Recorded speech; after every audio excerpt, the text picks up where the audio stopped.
अब देखते हैं question number 9। The force with which the earth attracts an object is called the weight of the object. Calculate the weight of the moon from the following data. The universal constant of gravitation capital G equal to 6.67 into 10 के power -11 newton metre square per kilogram square. Mass of the moon 7.36 into 10 to the power 22 kg। Mass of the earth is equal to 6 into 10 की power 24 kg and the distance between the earth and the moon equal to 3.8 into 10 की power 5 kilometre. ठीक है, question क्या कह रहे हैं? Question number 9। तो यहां पर हमारा अर्थ है और ये मून है। इन दोनों के बीच का डिस्टेंस दिया गया है 3.8 इंटू 10 की पावर 5 किलोमीटर। ठीक है, दूसरा चीज गिवन है इसमें, मास ऑफ मून गिवन है।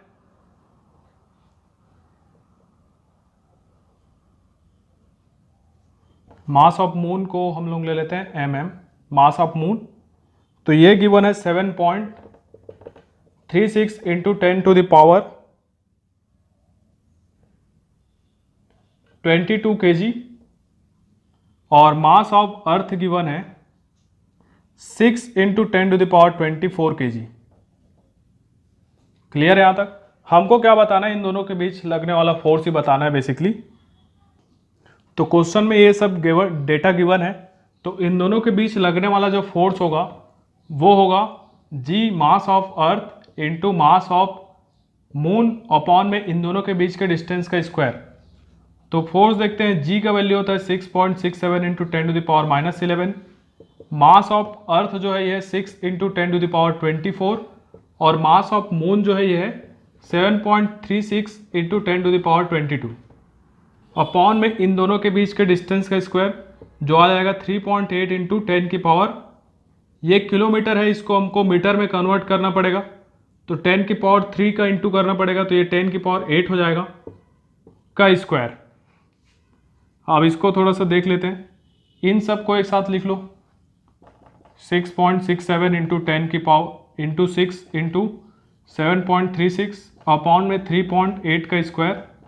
अब देखो ये पावर को सॉल्व करो, -11, 24 और 22, इसको सॉल्व करोगे तो ये 10 की पावर 35 आ जाएगा।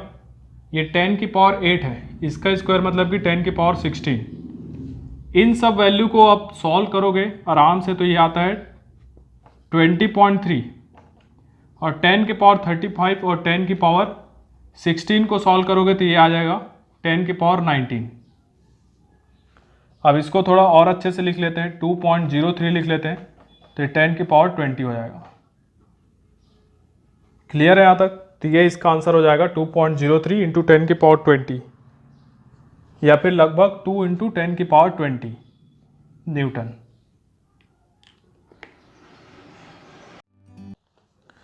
Question number 10। Find the ratio of the magnitude of the electric force to the gravitational force acting between two protons. दो प्रोटॉन है। Question number 10।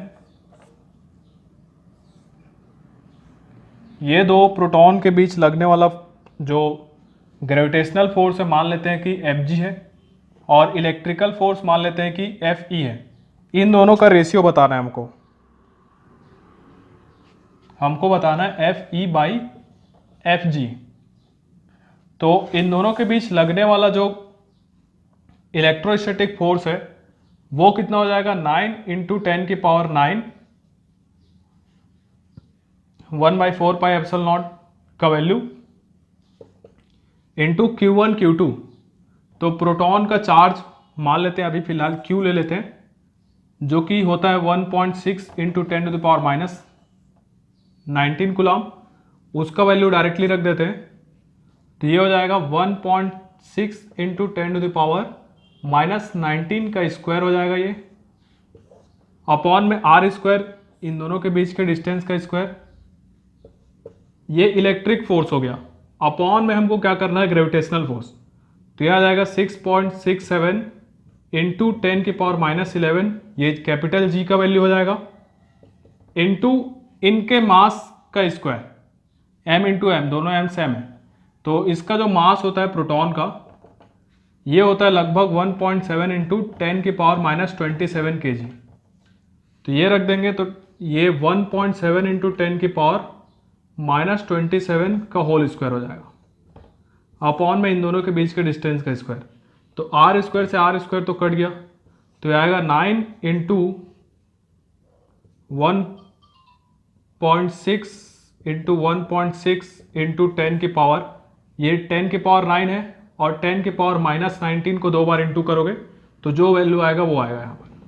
तो ये आ जाएगा 10 की पावर -19 को 2 बार इंटू करो तो ये -38 आ जाएगा, अपॉन में ये है 6.67 इंटू 1.7 इंटू 1.7 इंटू 10 की पावर -11 ये, और 10 की पावर -27 को 2 बार इंटू करो तो ये आ जाएगा 10 की पावर -54। अब इस पूरे न्यूमेरिकल को जब आप सॉल्व करोगे तो सॉल्व करने पर जो आंसर आएगा वो है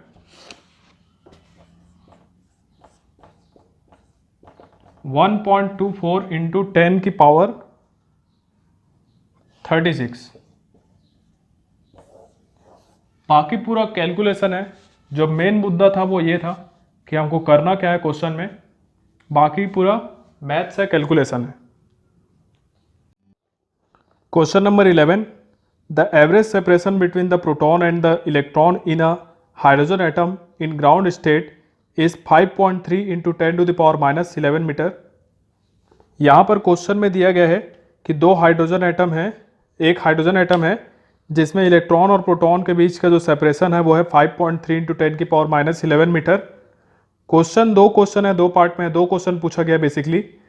ए नंबर का जो है वो पूछा गया calculate the coulomb force between them at this separation, और बी में पूछा गया है when the atom goes into its first excited state the average separation between the proton and the electron increases to 4 times its value in the ground state, what is the coulomb force in this state। ठीक है, ये suppose electron है, ये proton है, इनके बीच का distance r है। इस केस में हमको Fe निकालना है, इलेक्ट्रोस्टैटिक फोर्स। और दूसरा केस है जब इनके बीच का जो डिस्टेंस है उसको 4 टाइम्स इंक्रीज कर दिया गया है, 4r कर दिया जाता है, तो उस केस में हमको बताना है कि इलेक्ट्रोस्टैटिक फोर्स क्या होगा। ठीक है, तो इलेक्ट्रोस्टैटिक का फोर्स के फॉर्मूले से अगर देखें तो K/Q1 मतलब कि 1/4πε0 Q1 Q2/r² होता है। तो 1/4πε0 का वैल्यू 9 इंटू 10 की पावर 9 इंटू Q1, प्रोटॉन और इलेक्ट्रॉन दोनों का चार्ज सेम होता है, तो 1.6 इंटू 1.6 इंटू 10⁻19 का स्क्वायर, मतलब कि डायरेक्टली लिख देते हैं या फिर लिख दो सिंपली 1.6 इंटू 10⁻19 का whole square divide by r²। और यहाँ पर क्या हो जाएगा 9 इंटू 10 की पावर 9 इंटू 1.6 इंटू 10 की पावर -19 का whole square divide by 4r का स्क्वायर। ठीक है, तो ये क्या हो जाएगा 9 इंटू 10 की पावर 9 इंटू 1.6 इंटू 10⁻19 का स्क्वायर अपॉन में r², और ये कितना हो जाएगा 1/4² मतलब कि 16। मतलब कि पहले वाला जो फोर्स है और जो दूसरा वाला जो फोर्स है, पहले वाले फोर्स का 1/16 गुना हो जाएगा। तो यहाँ पर r का वैल्यू रख दो 9 इंटू 10 की पावर 9 इंटू 1.6 इंटू 10⁻19 का होल स्क्वायर अपॉन r जो है इन दोनों के बीच का डिस्टेंस दिया गया है सेपरेशन 5.3 इंटू 10 की पावर -11 मीटर। जब आप इसको सॉल्व करोगे, पूरे कैलकुलेशन करोगे मैथ से सिंपली, तो जो आंसर है वो आएगा 8.2 इंटू 10⁻8 न्यूटन का। ठीक है, दूसरे केस में क्या करना है आपको, ये पूरा कैलकुलेशन तो वही रहेगा, उसका 1/16 गुना कर देना है 8 का। तो जब इसको आप डिवाइड करोगे तो इस केस में ये आ जाएगा 5.1 इंटू 10⁻⁻9 न्यूटन। तो जब 4 गुना करोगे उन दोनों के बीच का डिस्टेंस तो ये फोर्स लगेगा इलेक्ट्रोस्टैटिक फोर्स। जब सेपरेशन 5.3 इंटू 10⁻11 है तो ये फोर्स लगेगा। तो पहले ए का जो ऑप्शन है, ए वाले क्वेश्चन का आंसर ये हो जाएगा और बी वाले का ये हो जाएगा। ये था question number 11। Question number 12, the Jio stationery orbit of the earth is at a distance of about 36,000 km from the Earth's surface. Find the weight of a 120 kg equipment placed in a geostationary satellite. The radius of the Earth is 6400 km. क्या है question number 12? क्या बोला गया है? ये हमारा अर्थ है, ठीक है। इससे इसका रेडियस आर ले लेते हैं। इससे 36,000 किलोमीटर इसके सेंटर से, उतना ही दिया है ना। एक सैटेलाइट है जो कि इसके राउंड लगा रहा होगा ऑर्बिट पर। वहां पर जो सैटेलाइट है उस पर कितना फोर्स लग रहा होगा उसको बताना है हमको, वेट बताना है उसका। तो सपोज वो सैटेलाइट यहाँ कहीं है, इसका वेट मास दिया गया है 120 kg। इसका वेट हमको बताना है इस सैटेलाइट का।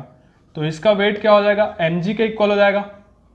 यहाँ पर जो g होगा ना, यहाँ पर सपोज g ले लेते हैं, g डैश, तो ये वेट जो है mg डैश के इक्वल हो जाएगा। क्योंकि जैसे जैसे हम लोग ऊपर जाते जाएंगे g का वैल्यू भी चेंज होते जाता है, जो स्मॉल g है उसका वैल्यू चेंज होता जाता है। तो ये मान लेते हैं g डैश। तो वेट जो है यहाँ पर mg डैश के इक्वल आ जाएगा। m यहाँ पर 120 है, हमको फाइंड आउट करना है g डैश के। g डैश को फाइंड आउट करना है। g डैश इक्वल टू क्या लिख सकते हो? g m mass of earth upon में r प्लस h। ये डायरेक्ट फॉर्मूला होता है। इसको लिख सकते हो इसका स्क्वायर। किसी हाइट पर अगर हमको ग्रेविटेशनल एक्सीलरेशन निकालना है जी स्मॉल जी, तो उसका वैल्यू ये होता है। अर्थ पर कितना होता है? अर्थ पर जी होता है, तो अर्थ पर ये कितना होता है? G M by R square, earth का जो रेडियस होता है उसका स्क्वायर। इन दोनों का रेशियो देख लेते हैं कितना आता है, जी डैश अपॉन जी। तो ये आएगा जी एम अपॉन में आर प्लस एच का स्क्वायर अपॉन में जी एम अपॉन में आर स्क्वायर। ठीक है, जी एम से जी एम कैंसिल हो जाएगा, तो ये हमको मिलेगा, ऊपर चले जाएगा आर स्क्वायर, नीचे में आ जाएगा आर प्लस एच का स्क्वायर। ठीक है, अब सारा वैल्यू जो जो गिवन है उसको देख लेते हैं, निकाल रख देते हैं। आर का वैल्यू दिया गया है 6400 किलोमीटर में, और ये हो जाएगा 6400 प्लस एच। हाइट दिया गया है 36,000 किलोमीटर का स्क्वायर, और यहाँ पर इसका स्क्वायर। और g का वैल्यू ले लेते हैं 9.8, तो ये आ जाएगा g डैश। 9.8 को उधर ले जाते हैं, तो ये 6400 इंटू 6400 दो बार है। इन दोनों को ऐड करेंगे तो आएगा 004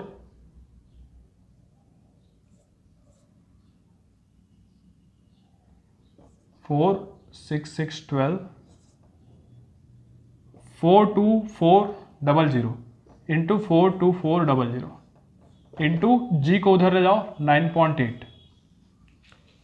इसको सॉल्व करते हैं। इसको जब सॉल्व करोगे आप, इस पूरे डेटा को मैंने इसको सॉल्व करके रखा हुआ है, तो इसको जब आप सॉल्व करोगे तो ये आता है लगभग 0.223 के। तो ये हमारा जी डैश मिल गया। जी डैश कितना मिला हमको? 0.223 के इक्वल। अब ये जी डैश मिल गया हमको, तो मेरे लिए ये बताना था एम जी डैश। एम रख दो 120 और जी डैश रख दो 0.223। इन दोनों को मल्टीप्लाई करोगे तो वो जो सैटेलाइट है उसका वेट मिल जाएगा। इन दोनों को मल्टीप्लाई करोगे तो ये लगभग आता है 27 न्यूटन के। तो ये आंसर हो जाएगा। थैंक यू सो मच इस वीडियो को देखने के लिए, और मेरे चैनल में और भी वीडियोस है उसको भी आप ज़रूर देखें। और इस चैनल को लाइक करें, सब्सक्राइब करें। Thank you so much.